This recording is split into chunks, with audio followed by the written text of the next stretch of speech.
Hello बच्चों, let's read the question. Match the evolution concepts given in column 1 with their description given in column 2 and select the correct answer. यानी कि यहाँ पे हमें क्या करना है कि कॉलम 1 में इवोल्यूशन से जुड़े कुछ कॉन्सेप्ट्स दिए हुए हैं, उन्हें हमें उनके करेक्ट डिस्क्रिप्शन से मैच करना है कॉलम 2 में. सो की कॉन्सेप्ट क्या हो जाएगा? की कॉन्सेप्ट विल बी इवोल्यूशन. सो देखिए यहाँ पर पहला क्या दिया हुआ है? म्यूटेशन.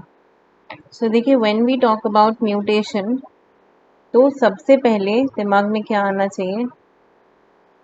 म्यूटेशन. यहाँ पर म्यूटेशन क्या होते हैं? This is a single step sudden change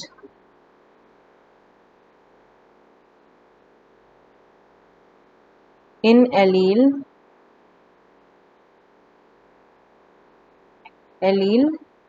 और इसको हम क्या कहते हैं? साल्टेशन भी कहते हैं. Single step large mutation which is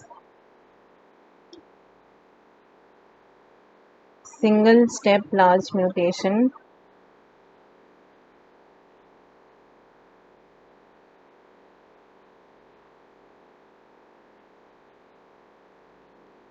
called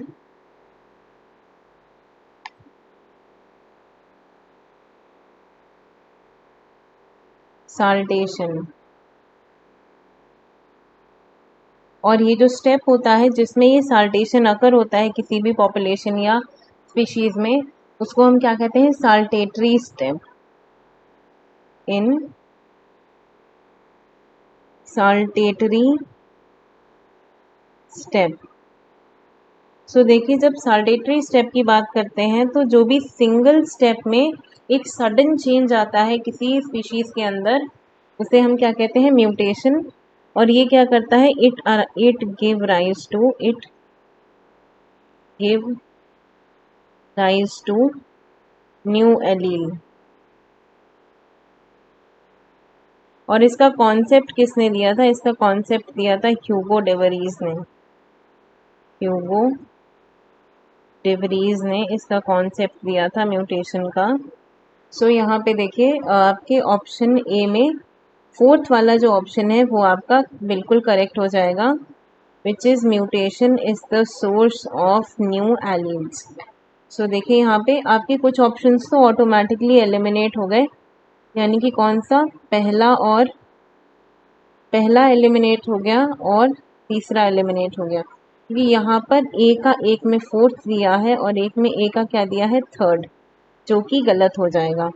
इसके बाद देखिए अगला हमारा कॉन्सेप्ट क्या है? Gene flow. So when we talk about gene flow,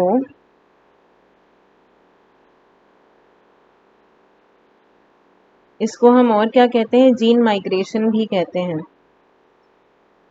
gene migration. सो देखिए जीन माइग्रेशन में क्या होता है? जब भी कोई जीन किसी पॉपुलेशन से निकल करके दूसरी जगह पर जाता है, कहीं और जा करके मतलब उस पर्टिकुलर जो मेन पॉपुलेशन है वहाँ से बाहर चला जाता है, या तो फिर कोई नया जीन किसी और जगह से उस पॉपुलेशन के अंदर एंटर होता है, तो उसको हम क्या कहते हैं? Gene flow. तो यहाँ पे immigration, it consist of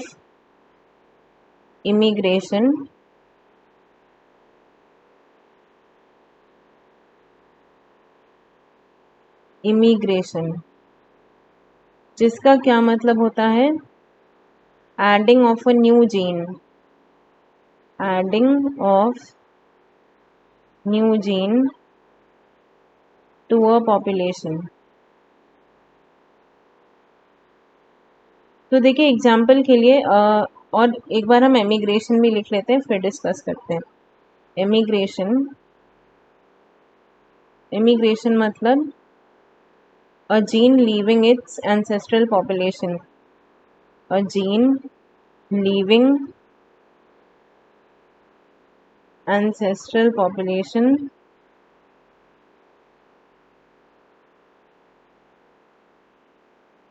going to a new place, going to a new place.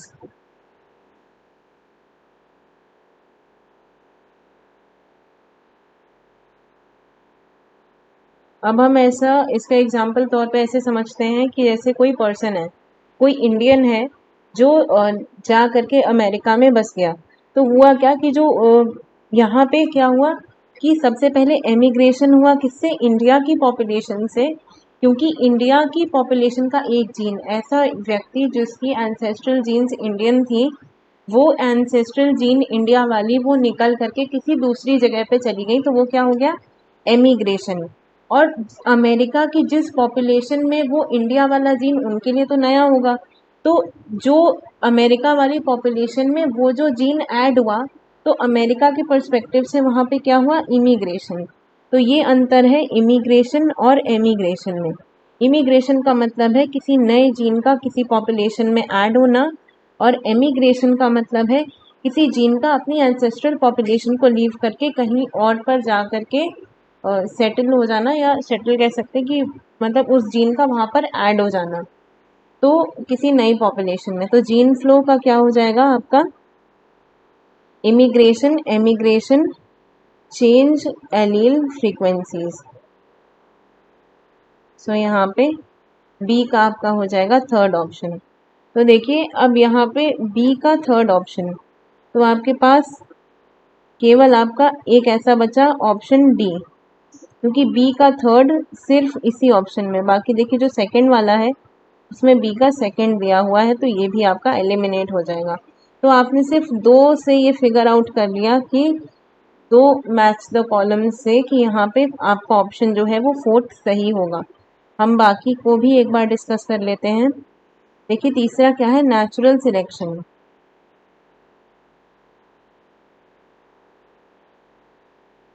Natural selection, इसमें क्या होता है, जो भी ऑर्गेनिजम्स, जो भी स्पीशीज अपने अंदर बेटर चेंजेस को, मतलब जो इन्वायरमेंटल चेंजेस को बेटर अडेप्ट कर सकती हैं, जो अपने अंदर बेटर मॉडिफिकेशंस ला सकती हैं to cope up with the environment, वो सर्वाइव करती हैं। So the species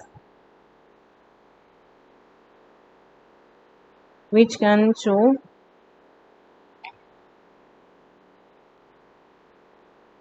better adaptability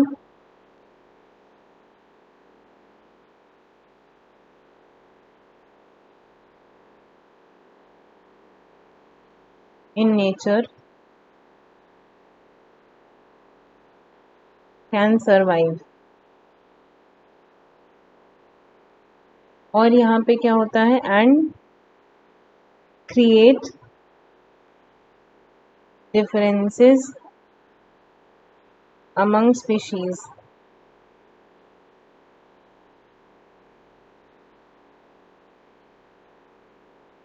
यानी कि जो स्पीशीज अडेप्ट नहीं कर पाएंगी उनमें वो चेंजेस देखने को नहीं मिलते हैं, तो इस तरीके से एक डिस्टिंग्विशमेंट क्रिएट हो जाता है उन स्पीशीज में जो अडेप्ट कर पाती हैं और जो नहीं कर पाती।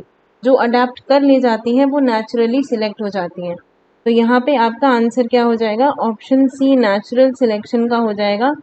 Differences in survival and reproduction among variant individuals, यानी कि यहाँ पे सर्वाइवल और रिप्रोडक्शन में क्या आ जाता है, डिफरेंस आ जाता है वेरिएंट इंडिविजुअल्स के अंदर। सो इस तरीके से आपका सी का हो जाएगा सेकंड ऑप्शन। अब हम अपना अगला ऑप्शन आखिरी डिस्कस कर लेते हैं, वो है जेनेटिक ड्रिफ्ट। सो देखिए जेनेटिक ड्रिफ्ट का नाम कभी भी आएगा तो आप ये याद रखिएगा कि it is about a by chance change in allelic frequency.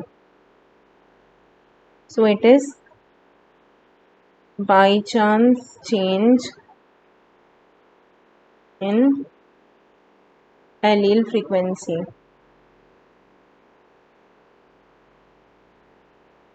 मतलब सिंपल है, जेनेटिक ड्रिफ्ट मतलब by chance. Genetic drift is the by chance change in allele frequency. So यहाँ पे आपका सही आंसर इसका क्या हो जाएगा, ए। जेनेटिक ड्रिफ्ट का सही आंसर है A. Change in population allelic frequency due to chance alone, मतलब सिर्फ बाई चांस होता है, इसका कोई मतलब रीजन ऐसा स्पेसिफाइड नहीं होता, it is just a by chance event. So answer will be option D. I hope you understood it well. Best of luck.